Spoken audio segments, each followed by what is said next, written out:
Hey planner friends, welcome back to my channel. Today I'm going to be setting up for the month of November in my medium passion planner. Let's get started. So the kit that I'm using this week is the November monthly from Plannerface. I do PR for Plannerface, so you can use my code in the description to save yourselves a little bit of money and also mention me for a freebie. I really love the autumnal themes in this kit, and I think the dark blues are also going to work perfectly with my theme colour for November, which is going to be this blue passion marker.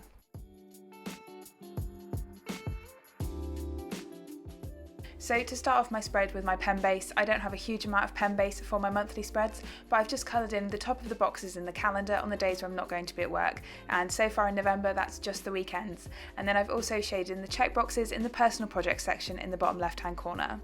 Next I can move on to adding in some stickers. So as usual, I've taken the date covers off of the main washi header strips, and I'm adding that November header over the grey boxes in the calendar which are in December. This header strip isn't quite thick enough to cover all of those grey boxes, so I'm just adding in the glitter strips from the kit to fill in the last bit of that space. In that grey box over the 1st of December, I'm adding in a piece of the second washi header, and then I grabbed a dark blue glitter header from my stash and cut that to fit in the little bit of grey space that's left under that piece.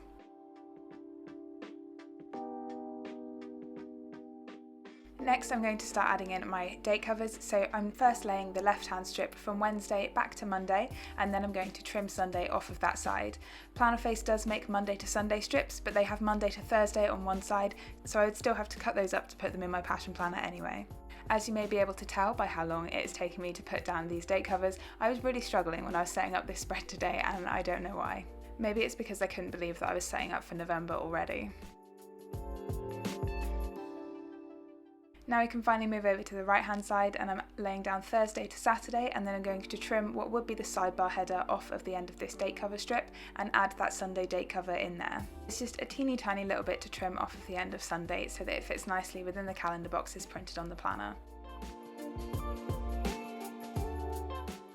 For the white space above the date covers, I've cut 1 centimetre chunks of the box covers that come in the kit, and I'm just stacking those above the date covers. If you haven't seen one of my monthly setups before, I go very stick heavy with these spreads.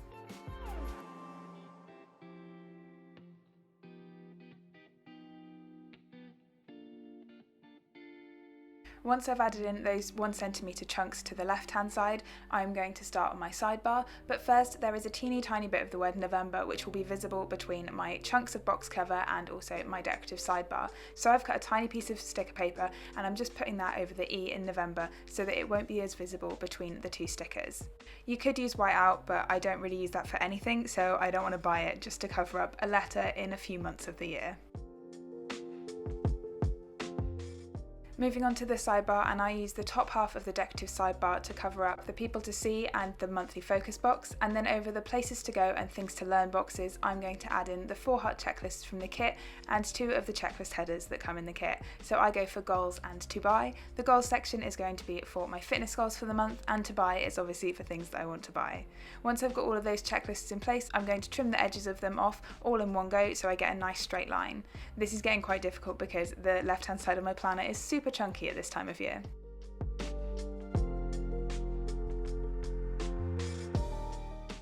Moving down to the work and personal projects section, I'm using these 2 thin pieces of washi that come in the kit because they pretty perfectly cover up these headers.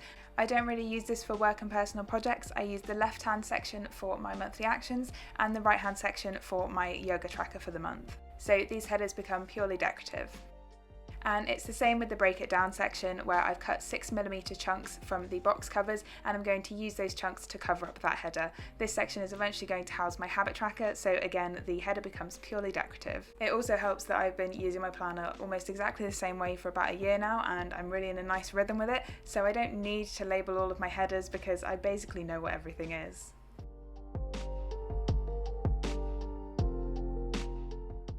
As usual, I'm breaking out the tweezers for the next part of my monthly setup, which is to put down all of my date flags. So I use tweezers for this because I find it way easier, but this is the only type of sticker that I find easier to lay down with these tweezers. So I'm just going to pop a few down and then skip to the end, because once you've seen me put down 1 or 2 date flags, you don't need to see all 30.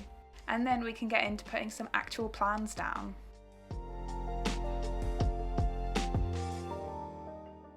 So first is going to be our holidays for November, and I think I moved these around loads because I can't decide which colour would be best on which day, but at the moment I've put one down on the 5th of November for bonfire night and then immediately picked it up again and moved it to the 11th of November, which is Remembrance Day in the UK.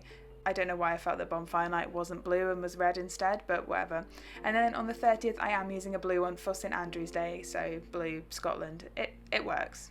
These stickers are a tiny bit wider than the boxes that are printed in Passion Planner, so off camera I have trimmed each one of these the tiniest little bit.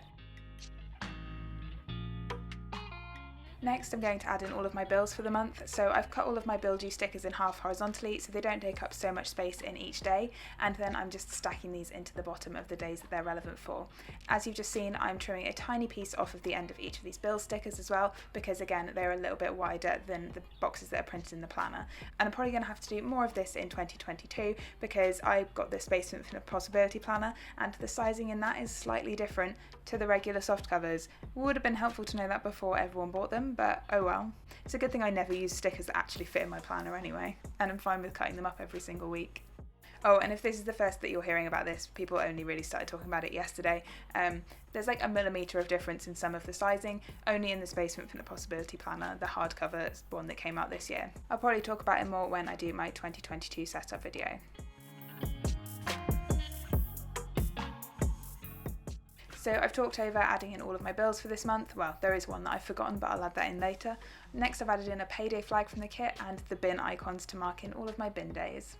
I'm then going to use one of the birthday labels from the kit, but I'm not super keen on the birthday cake icon, so I'm going to cover that up with one of the present doodles that comes in the kit, and that's just to mark in my cousin's birthday. I've just added in that last bill that I forgot, and then I'm using one of the half boxes that comes in the kit and just trimming a teeny tiny piece off that, as I like a little bit of white space on either side of all of my event labels within the calendar, and I'm adding in a little doodle of, I think it's receipts, but this is basically to mark in our main inspection day at work, which I'm obviously, as you can expect, super looking forward to. Next I'm going to grab my pile of round icons and try and colour match them as best as possible to mark in all of my work from home days this month. So they're all pretty much Tuesday and Thursday, except for that inspection day where I've shifted them to Wednesday and Friday, and I'll remember in a minute. It's funny how even though I have my monthly setup like on my computer in front of me while I'm filming, I still just go on autopilot and I'm like, yeah, I work from home every Tuesday and Thursday. I'm not super keen on how I did Friday the 19th, where I just have like icons and doodles and stuff everywhere, but I think it works. It's going to be a weird day, and I hope that nothing else comes up on that day because it won't fit in the box. So now I have all of my work from home days in, I'm going to add in my PT sessions for the month. So I've booked the one on the 4th and I'm probably going to book one for the 18th as well, and I like using the event labels from the kit to mark this in. As I mentioned in my previous monthly plan with me's, I like to set up the base of a monthly spread about halfway through the previous month. So this bit that you're looking at now, I filmed around the middle of October, and now we're going to switch to the end of October, where I'm just filling in the last few bits and pieces that I know is going to happen, and also adding in the stickers that I make myself. So this includes my mini calendar for yoga tracking, and then also my habit tracker in the bottom right hand corner, which is just something that I made in Excel and print off on sticker paper myself.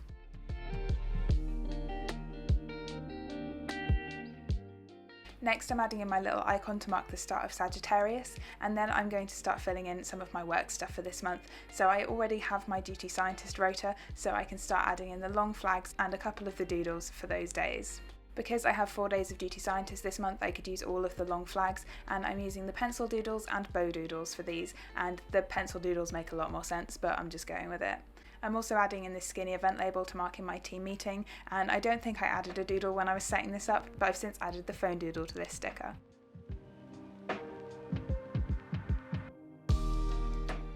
So that's pretty much all of the plans that I know are happening in November so far. Not super exciting because it's mostly just work stuff. Like, I literally have nothing planned for any of the weekends in November so far.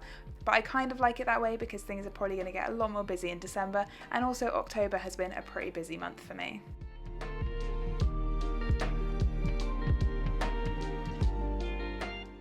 So all that's left to do is go back and fill in all of my plans, as usual using my Pilot Friction pen, which is my favourite pen because it's erasable. I did think about cracking out the white gel pen to write on these dark blue stickers, but my white gel pen and I don't get along, and I think I need to get a new one because it's pretty dried out, so I didn't even want to bother trying with it this month.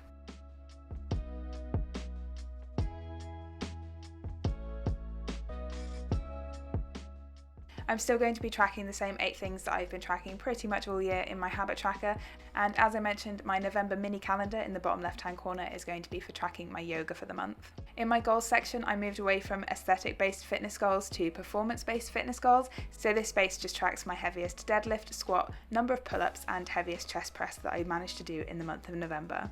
Finally, right in the bottom left hand corner, eventually I'm going to write my monthly actions in there, which I take from my Maxi Life Compass assessment, but I haven't done those yet, and it's the 28th of October when I'm recording this, so time is ticking, I better get that done soon. So that's pretty much it for my November setup. If you want to see how this spread evolves over the course of the month, make sure you're following me on Instagram, as I tend to post a mid-month and end-of-month spread. So don't miss those, and let me know in the comments, what do you have coming up in November? I'd love to know. So that's everything for this video, friends. If you have any questions, please leave them in the comments down below. Drop the video a like if you enjoyed it, and if you're new here, don't forget to subscribe. I'll see you next time. Bye!